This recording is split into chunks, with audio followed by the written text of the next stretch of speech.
Alrighty then, let us talk about joints today. So today we have covered the bones, and we're still continuing talking about like the skeletal system in general.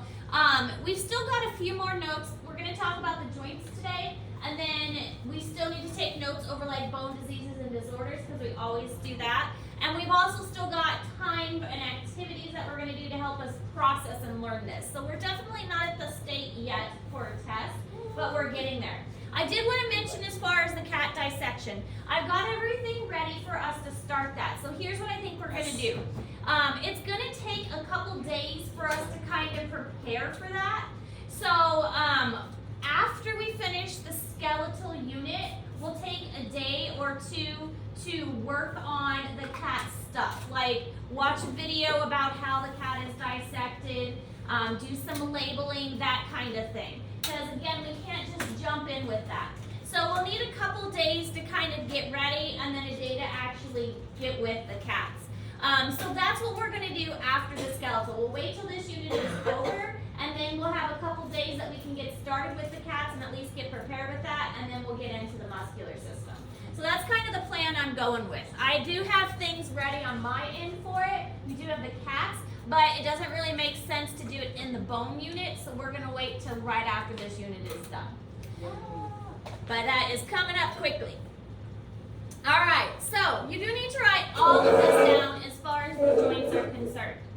Joints are where two bones meet. They hold the bones together and allow for mobility.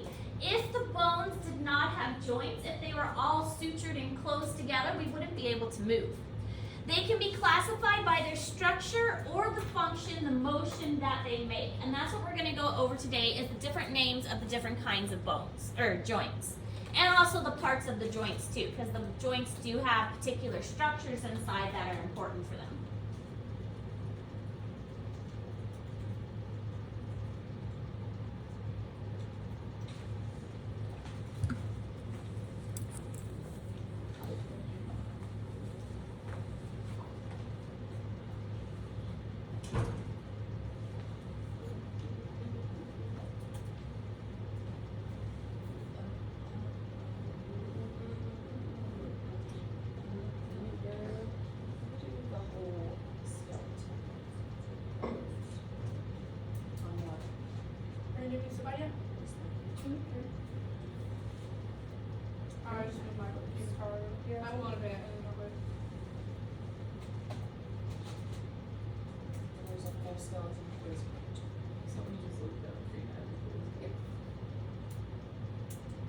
It's a good website.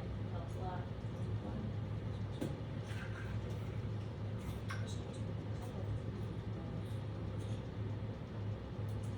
All right, so different kinds of joints. They can be classified by functional, what they do, or they can be classified by the structure, how they are made. So if we're looking at function, there are synarthrosis joints, which are immovable. So think of like the sutures of the skull. That's a synarthrosis joint, it doesn't move. Amphilothrosis is slightly movable joints. So these are ones that have a little bit of motion, but not like a completely free range of motion. And the diarthrosis joints are freely movable joints. So these are the ones that move a lot. Then if we're looking at structural classification, we have the fibrous joints. So fibrous and synarthrosis are basically the same. One just means that it doesn't move, and one is more of the structure of how it's put together, but they're basically the same.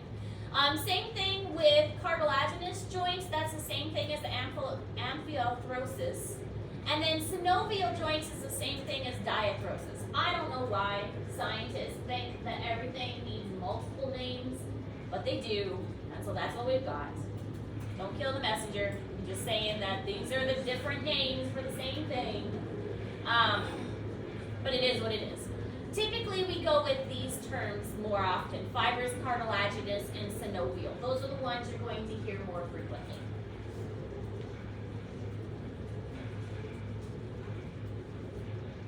On the test, there will be questions about this, one or two. And it'll ask, give an example of a bone that is, or a joint that is a synovial joint, or something like that.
reason we had to go on a 2-week pause last year is because the boys basketball team.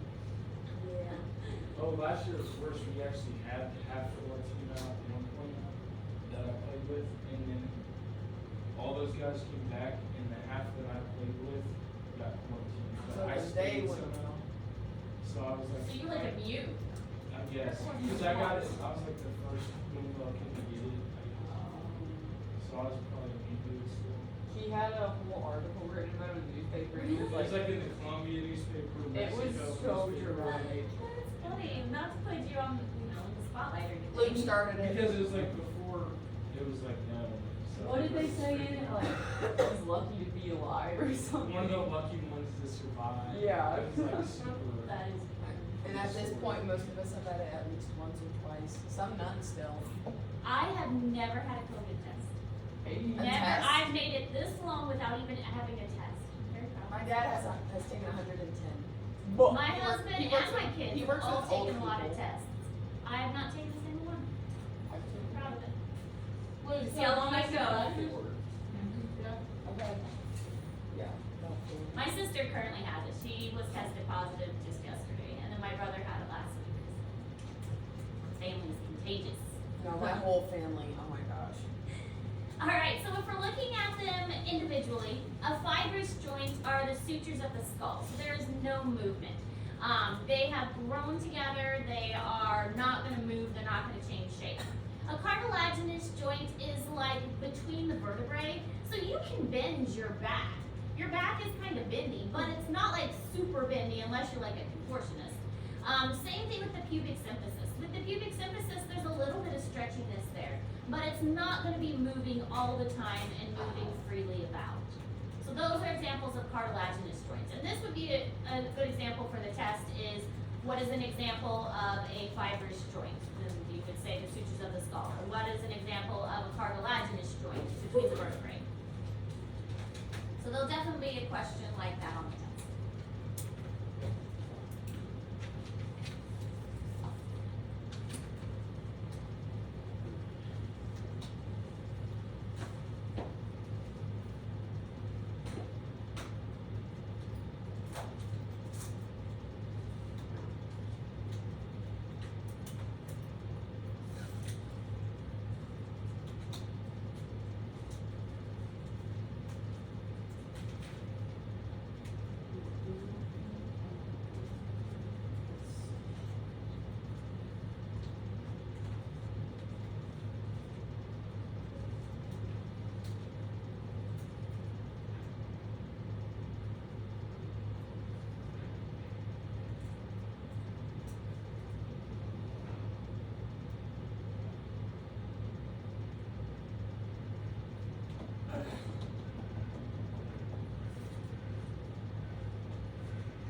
First one says,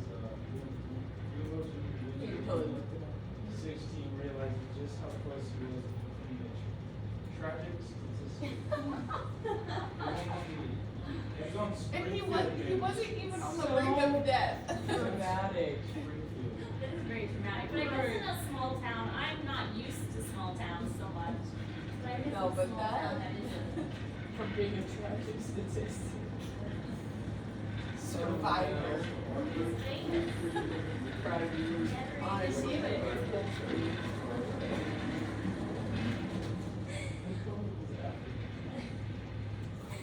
So this is just a picture of the two types of sutures. This is in Google Classroom. So a fibrous suture is in the skull, and a cartilaginous suture is the pubic symphysis and also the between the vertebrae columns.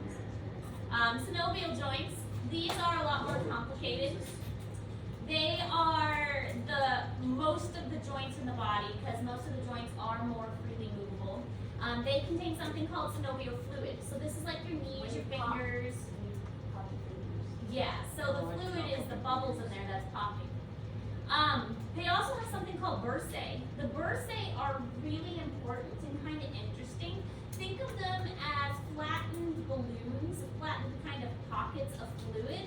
And these flattened pockets of fluid, they are between the tendons and the ligaments so that they don't rub against each other. The whole thing with the joints is we don't want friction, all right? These joints are moving a lot, and we don't want friction to happen, so we want to cushion and lubricate these joints to prevent them from rubbing against each other. Cartilage does part of that, but these bursae and the synovial fluid are going to do a large part of that as well. The bursae keep the tendons and ligaments separate so they don't rub against each other. And then the synovial fluid also helps to cushion the joints and to nourish them. The tendon sheath is basically a bursae that's really long that wraps around the tendon, again, just to provide that extra protection so that it's not rubbing against things when it moves. The whole point of the synovial joints: cushion, lubricate, absorbs impact, prevent parts from rubbing against each other. If you think of the absorbed impact, this makes a lot of sense. Like when you're jumping, your knees take a huge hit. They're one of the worst joints in the body, if not the worst joint in the body. And so they have to be extra protected, and that synovial fluid helps to absorb that impact when you're jumping. The knees probably are the worst joints in the body. The ones that are injured the most. Think of how many people have knee replacement surgery. Get worn down pretty easily.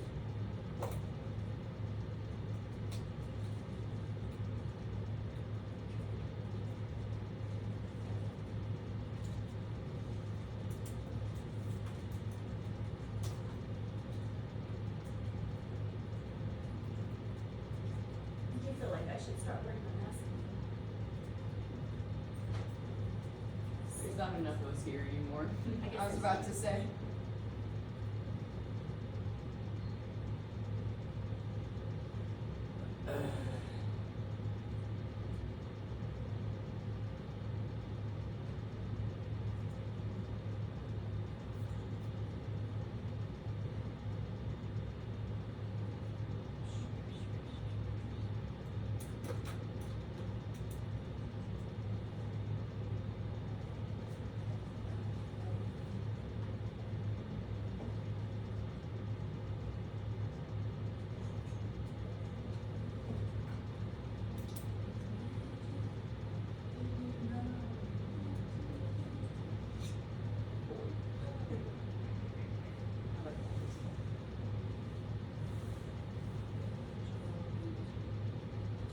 That's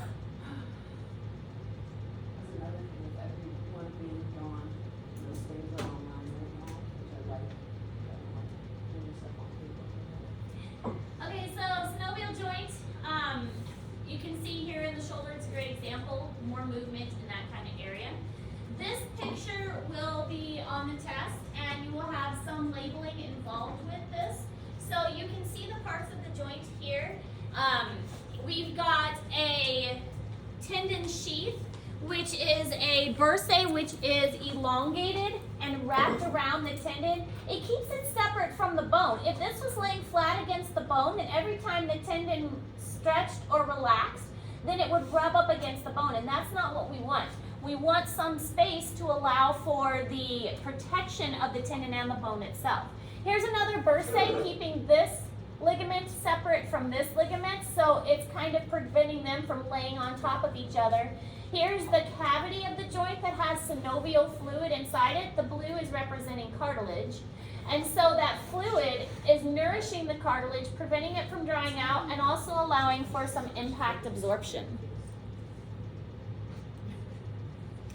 All right, now this is also in Google Classroom, but the different types of synovial joints, you will have a question regarding this as well.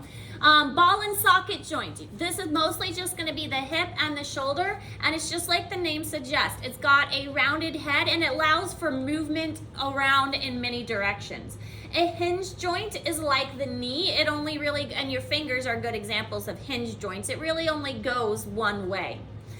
Pivot is really the radius, the ulna, and the humerus, where you can keep your top arm still, but pivot around a certain point.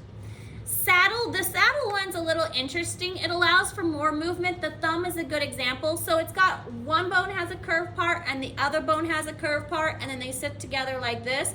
So it can kind of move this way, but it can also move this way. So it's not quite a ball and socket joint, but it does allow for more movement like we see in our thumb. So it's kind of the saddle, and the two saddles together that allow for different movement, different directions. But you will have a question on the test asking, give an example of a saddle joint or give an example of a pivot joint. Just know which way they move and stuff. For that one, I would just want you to give me an example, like a pivot joint is the ulna radius humerus. Okay, cool. So. All right, this is the last slide. So are there any questions about any of this material? Don't forget, skull labeling and coloring due tomorrow, microscopic labeling due tomorrow. The bone labeling in general, that bigger packet, that's not due till next week. But I do highly encourage you to work with the bones as much as possible. It is never too soon to start looking at the bones. Bring the box over here, we can. Yeah, I was about to say, where's the foot? That might be up there on the table.